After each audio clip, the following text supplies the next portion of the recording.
I wanted to cover my recovery journey in depth, talking about the mistakes, the challenges, the breakthroughs, and the lessons that I learned on this journey. Before I move on, please subscribe to the channel. Please like this video and comment below, and let us know what you think of this video. And if you have any questions, I would be happy to answer them. Let's go by the mistakes that I made because, let's be honest, there were a ton of them.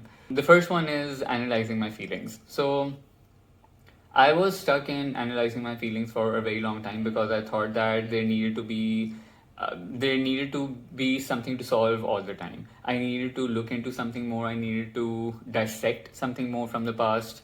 I needed to make sure that there was no element of anger, sadness, frustration, depression in me, because I thought if I let them be and just let them fester, they're going to grow and snowball into something bigger and more uglier, and it's going to destroy my entire life. So I was in this constant search for what's the feeling that I need to analyze. Do I need to get rid of some feeling? Do I need to resolve something right now in this moment? I was constantly in resolve mode because I could not stand any negative emotion in me, because I thought it would be very heavy, it would be burdensome, it would exhaust me, and it would affect my entire day, my relationships, how I approach my work, how I approach everything in life, and my entire mental well being was at risk if I don't analyze my feelings and get to the bottom of whatever it was that I needed to get to the bottom of. And then linked to this was also looking back in the past constantly. So not only was I analyzing my feelings in the present moment, but I was also just going back into the past and thinking, are there any past feelings that I need to look at? And in some ways, I feel like in some ways I maybe created some false emotions as well, because when you're digging so deep compulsively and trying to look for something to analyze, your brain almost tricks you into also believing, oh, maybe I did feel anger in that moment that I did not express, and I still carry that with me, maybe. um, and so there was a lot of like false attachment to certain emotions that I started to bring up and think that this was there as well, this was there as well, and there was a lot of forced analysis on my part of the past, and I was constantly linking it to the present. So I was not letting myself move on from past events because I was constantly bringing the past back up again and again and again on a daily basis almost, because I wanted to find reasons and causations for my behaviors in the present moment, and I was linking it to the past and thinking there was an explanation in the past. And that kind of thinking is quite defeatist because you kind of then end up thinking that you don't have any control over your life. You are permanently at the behest of your past events and the things that have happened, either as a child or growing up, and therefore you have no control over the person you are today, and you have no hope for change because you're permanently stuck in those behaviors and those patterns, and who knows how you will move past them.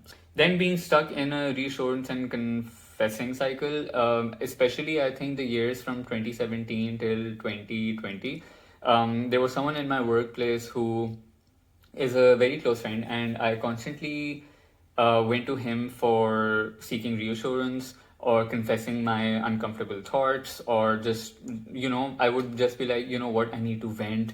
And then I would talk my feelings out, I would analyze them, I would hear his response, and it became a very compulsive, addictive cycle of constantly looking for certainty, for comfort, for relief. So confessing and reassurance went hand in hand that way.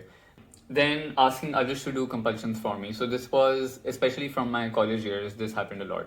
Where if I had to open doors, I asked other people to do that for me. Even like strangers passing by, I'd be like, oh, can you please open this door for me? I just cannot even touch the door.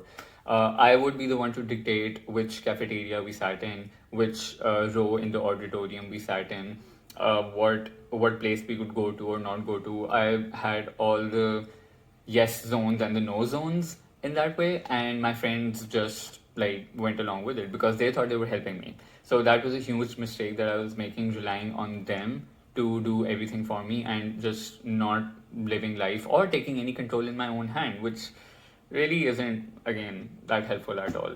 staying in bed, that was a massive thing that I had to just change. And I did it step by step, but I'll get to that later. Like, I was pretty much bound in my room when I was suffering really badly. I could not leave my room.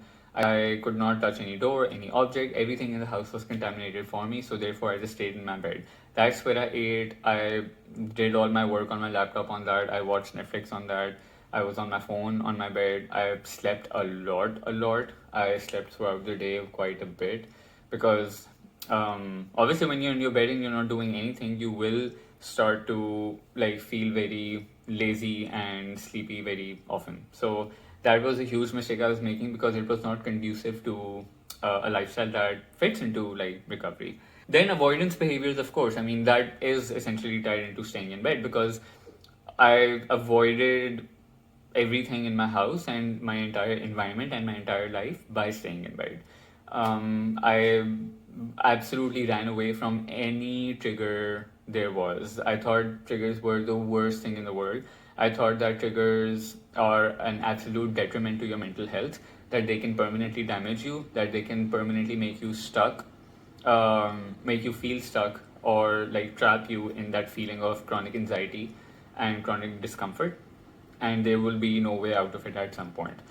So I was constantly trying to save my brain from any overwhelming feeling.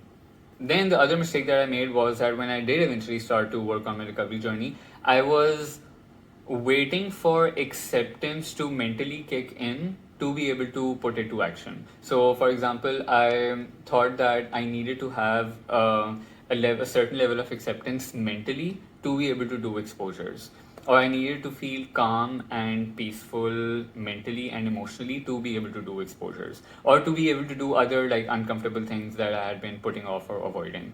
So that was a huge mistake because there is never a point that feels good enough for you to then take that step of doing exposures. It constantly felt like today is not the right day, today is not the right moment, not right now, maybe a week later, maybe a month later. Oh, I have this to work on right now, so I'll put this off for now. I have this to work on now, I'll put this off now. I'm not ready yet. There were so many excuses constantly because I was waiting for acceptance mentally to be able to do like act on acceptance, such as sitting with uncertainty and doing exposures. These mistakes themselves are the challenges. I had a massive hard time breaking the analytical cycle of my feelings and just really letting my body be. If I was feeling sad, I was let it feel sad. It took a while. It took a while to understand and let go of that control, that I cannot control my emotions. I cannot um, calibrate or manufacture my emotions. If I'm feeling sad, I will let myself feel sad, and I'll see where it takes me. Even if it means that it'll end up with me being miserable, let me be miserable, because I have been trying to analyze my feelings for so many years and it's actually ended up making me feel worse. So, you know what? I will let myself feel uh, terrible and see how it goes. And I think when that realization hit and when I stopped caring about whether I felt miserable or not miserable, that's when I had I was able to have take a step forward with this particular analytical cycle. Not having good information about OCD as well, because I didn't have access to an OCD specialist over here in Pakistan, and it was, I mean, and the good thing is that social media existed, but I never really went on social media to look for information for like the first many years, because I don't know, I just thought I shouldn't or didn't need to. I didn't feel the need to.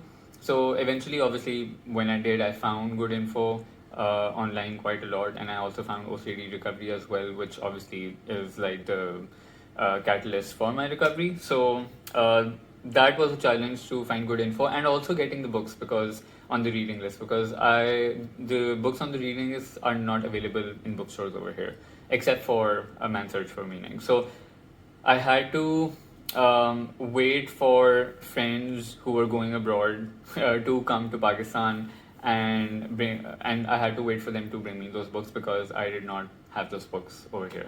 One of the biggest challenges was not always communicating my feelings to that colleague that I had at work, because he was the person that I went for, like, relief, comfort, and certainty. So, and I was one of those people who constantly believe, like, oh, but if you want to have like good, healthy friendships or relationships, you must always communicate your feelings. You must always be honest. Don't keep it in you because it will eventually affect the relationship. So, we have to be honest and open at all times. And so, that was a huge challenge for me. And there was this one time that I took a week off of work, and it was not to avoid discomfort, it was actually a massive exposure for me, because I made it an effort to not be in touch with that colleague or any other colleague. I made it a massive effort to not contact any friend who I would look for reassurance from, who I would look for reassurance from. So I and I was, and that was an incredibly hard week. It was an incredibly hard week. I vividly remember it so well as still, because I was extremely miserable, because I was not able to confess and get reassurance and get comfort from that environment of my work. And I think that is eventually what became one of the turning points of my recovery, because I was able to work on acceptance of uncertainty and discomfort in that moment quite a lot. And self acceptance, because obviously, when you're sitting with discomfort and when you are letting things be, you're also able to then accept yourself as someone who is in an uncomfortable position. You are able to accept yourself even if those uncertain things might be true. Generally, taking time off work is an avoidance mechanism that people do because they're feeling anxious. So they think that, okay, I need to take time off work because it'll mess up my work routine. But like, obviously, it depends from context to context. And for me, taking time off work was a massive exposure because it took me away from all the compulsive cycles that I was stuck in. Then, not viewing everything from a past lens was another big challenge for me, because I, for some reason, was very set on viewing human beings as a product of their past experiences, and having some hope for change, but also not a lot of hope for change.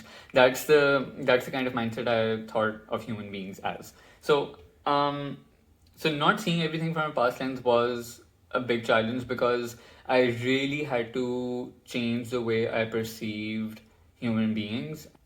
Not seeing human beings as these people who are tied down permanently to their past. Because if that were true, then nobody would have like the luxury to change as a person. Nobody would have that option or opportunity.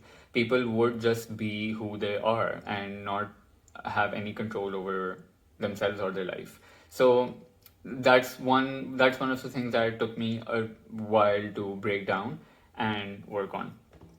And obviously, the biggest challenge I think was then doing exposures. Exposures were like my absolute worst nightmare, because I thought it would completely ruin my life. It would absolutely destroy me. It would destroy my body, my nerves, everything else good in my life, and it won't go down well, essentially. So that was a massive challenge to get to that point where I could, or I wanted to, eventually dive into the fear and face that fear. Then I'll go into the breakthroughs that I had. So with breakthroughs, this is interesting. The first major breakthrough I remember was like many years ago, when I hadn't even found OCD recovery yet, but there was someone, a therapist told me that someone who has OCD forever, and they just kind of have to manage their life. And initially that made me very hopeless, but that eventually became a big breakthrough moment, because after the initial hopelessness and disappointment, I I very quickly went into the mindset of, you know what, if this is the life that I've been given, if this is the life that I am going to have, I'm going to try my best to live it the way I want to. Even if I have OCD, even if that means that I'll be doing like tens and hundreds of compulsions every day, I will not let that stop me from pursuing the things that I want to do in life. I'm I'm okay. I'll make peace with the fact that this is not going to be an easy life. Um, Not everybody has an easy life. Everybody has their own challenges. I'll make I'll make something out of this situation as well. That's the mindset I went in with after I had like that talk with that therapist. So it became something that had a massive potential in making me hopeless. Actually ended up with me having a great amount of acceptance for whatever discomfort came my way. And I think that really, really helped me, and that stayed with me when I started to actually work on recovery, because I thought, because I was working on recovery without the catastrophic thinking of what if I am stuck like this forever, because I had already accepted that even if I am stuck in a certain way, I'll still be able to live my life in some inconvenient ways, but still be able to do a lot. Then the second breakthrough was also making that decision to uh, change how I worked on recovery. Because before that, initially, I was just trying to focus on trauma and constantly analyzing trauma and viewing myself from the lens of a trauma. And it was quite difficult for me to move away from that narrative, because it was something that I had come to know for many, many, many years now. So, leaving that narrative and making that decision to, I'm going to start to view myself differently, and I'm going to start changing my perspective on myself. That was like a big breakthrough decision for me, and also it really helped me leave that comfort zone of analyzing my feelings and my trauma constantly. So and so leaving that became a breakthrough moment, because I was then able to commit to recovery in a completely different way. And I was, because in that way, starting afresh is, that can be quite daunting at times, because you think that, oh, I've worked on myself for so long, and now starting afresh, oh my god, that feels like a lot, that feels overwhelming. So to be able to make that decision for yourself, is a massive big step as well. Other breakthrough was finally being able to identify fear and fear of uncomfortable sensations, because I did not know that such a thing existed in the world. I did not know that fear was a thing. I did not know that fear of uncomfortable sensations was a thing. And it was much later that I actually realized, when I started to speak to Rob, and when he started to tell me that, talk about fear of being stuck, fear of being stuck in uncomfortable sensations was a thing.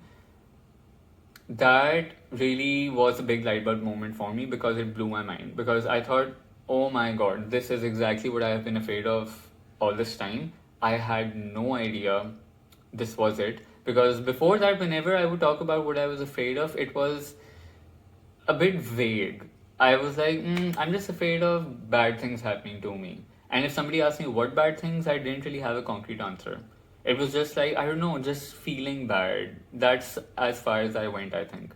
So I didn't, but to be able to put a name to it, that it was fear, or fear of uncomfortable sensations, it was a big light bulb moment, and it really opened my mind and was able to help me identify a core fear that was feeding into all these other behaviors in my life, even outside of OCD itself. Then the Paul David book was a massive big breakthrough for me, because especially when he talked about feeling anxious and doing nothing, because again, I had adopted this mindset, and I was pretty fixed on that mindset, that if you're feeling anxious, that means something is wrong. If you're feeling anxious, that means something needs to be solved. And that feeling anxious is a bad thing. That was my mindset. So that's why I was constantly in analysis mode, because I thought there was something to fix. There was something to solve. There was something to get rid of. And so and that was a starting point where I also then started to allow myself to feel uncomfortable emotions and negative emotions, because I thought this is kind of the same as anxiety for me right now.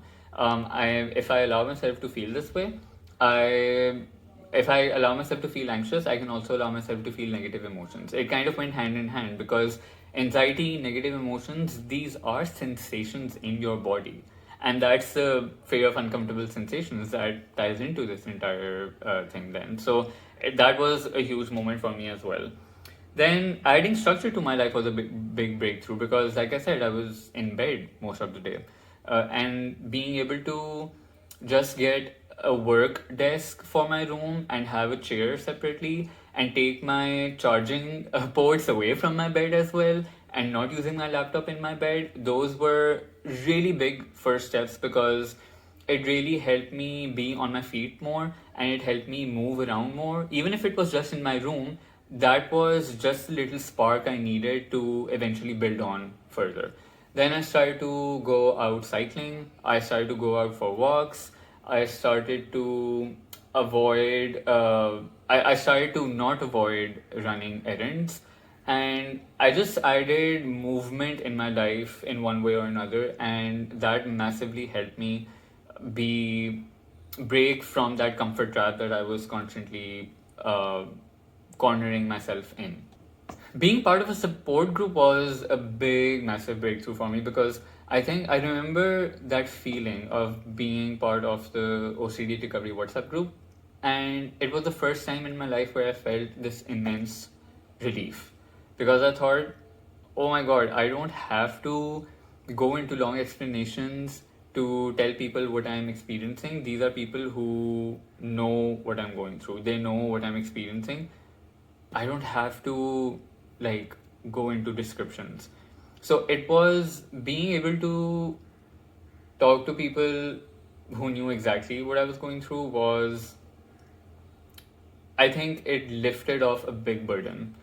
It helped me feel much better, much more hopeful, much more motivated to work on recovery. First of all, the lesson is that most OCD recovery themes eventually boil down to fear, and fear of uncomfortable sensations. So whether it's chronic guilt, or whether it's regret or sadness that you're afraid of feeling, or you're afraid of feeling anxious, that is essentially a fear of uncomfortable sensations and a fear of fear. So that plays a huge part in most OCD recovery themes. The second thing was that fear is worse than the outcome itself. So that means that your worst case scenario is perhaps not as scary as how debilitating the fear itself is. Because living in fear and constantly thinking that any move you make is going to ruin your entire life is I personally think, a worse position to be in than working on acceptance of the worst case scenario. So that's how I lived, and it made me miserable, because I thought I was keeping myself safe and I was taking myself to happiness, but I was actually taking myself to more and more misery and digging a deeper hole for myself. Being willing to challenge everything you know so far is also another important point, because with when we are so stuck in our irrational beliefs, we think we know everything, we think we know everything for certain, everything is a fact. And to be able to accept that we might be wrong is also, it takes a lot of putting your ego aside, because nobody wants to admit that they might be wrong or they might not be in the right and they need some change. Nobody wants to believe that or acknowledge that. So accepting that what you know so far is challengeable. There are other perspectives to what you know as a fact right now. There are other perspectives to it as well. That is another area that acceptance really helps with, and it can really take you further along the journey. Then, in my case, one big lesson was thinking less and doing more, because I'm very comfortable in working things out mentally, just sitting back, thinking about things and working things out mentally, and not putting in the physical effort. At least that's how I was before. So for me, it was a huge thing to think less and do more. So even when I had worked on acceptance mentally, I was not doing exposures. So for me, this notion went into that behavior as well, where I needed to stop thinking less about it and doing more so that I can break that fear cycle and be able to make steps for myself in the recovery journey. So changing your mindset is linked to that same thing, because if you are coming into the recovery journey thinking that I'm going to keep the same mindset, I don't have to really change the way I think, I'm just going to do this exposure, this quick fix, some life structure, some disputing, and I'll be fine, I don't really have to change as a person, then you're coming into OCD recovery with the wrong approach and with the wrong expectations, because recovery does require that uncertainty and that openness that I'm going to let myself change through this process and I'm going to see where it takes me. Instead of trying to be like, this is going to be me, I'm not going to change at all. I'm just like, no, this is going to be me. I just want to get rid of the anxiety and that's all. I don't want to change myself as a person. If you're going to hold on to yourself that tightly, there are less chances of you then being able to take steps forward, because it requires that kind of leap of faith that who knows that you might change as a person, and who knows, it might be for the better. Of course, agreement isn't acceptance is another huge thing, because we take the meaning of acceptance as it is conventionally described and talked about in everyday conversations. That acceptance means accepting someone, agreeing with them, embracing them, stuff like that. But acceptance in the OCD recovery context, on a more philosophical context, means something slightly different. It doesn't mean agreement, it doesn't mean liking something, it doesn't mean you're promoting something, it doesn't mean you are justifying something, it doesn't mean that you want something to happen. And it takes a while to see that, because the meaning we've come to attach to acceptance has been so far very different. And it's different from layman terms than what it means a bit more technically in the OCD recovery sense. Of course, I've already talked about this, that feeling anxious does not need to be solved. It does not need to be fixed. You can let yourself feel anxious without considering it a threat to your body, because it's your body's way of regulating itself. It's your body's way of firing off neurons and trying its best to make sense of the situation. You don't need to get into the cycle of getting rid of it, because you are fueling your body's anxious responses, not bringing them down. And the last thing I want to touch on is, and this is a notion I came to a few years ago, even before I worked on OCD recovery, and it still makes a lot of sense to me, is that don't chase happiness, work on going towards contentment. Because if you're trying to chase happiness, that means by default you are trying to get rid of sadness in your life, and that's not possible, because there will, at every point in life, there will be something that makes you a little bit sad. So when you're chasing happiness, the existence of something sad makes you awfulize it and catastrophize it and think it's like a really, really bad thing, and you need to outrun it or avoid it or surgically cut it out of your life. But if you're working on contentment means making peace with the existence of both like good things and bad things in your life, because you cannot control every single aspect of your life, so might as well make peace with the existence of those things in your life. So contentment and happiness are two very, very different things, and contentment in that sense is closer to what acceptance means as well, being able to make peace with both the good and the bad in your life. So I hope you guys liked this video. I hope you guys enjoyed this. I think it covered quite a lot of different aspects of my recovery journey, and let me know if you have any thoughts or any questions, and I will hopefully see you sooner than like the last time. I mean the last gap that was there. Sorry, I just hit my lamp. So I hope this was a great video, and yeah, I'll see you guys soon. Bye, take care.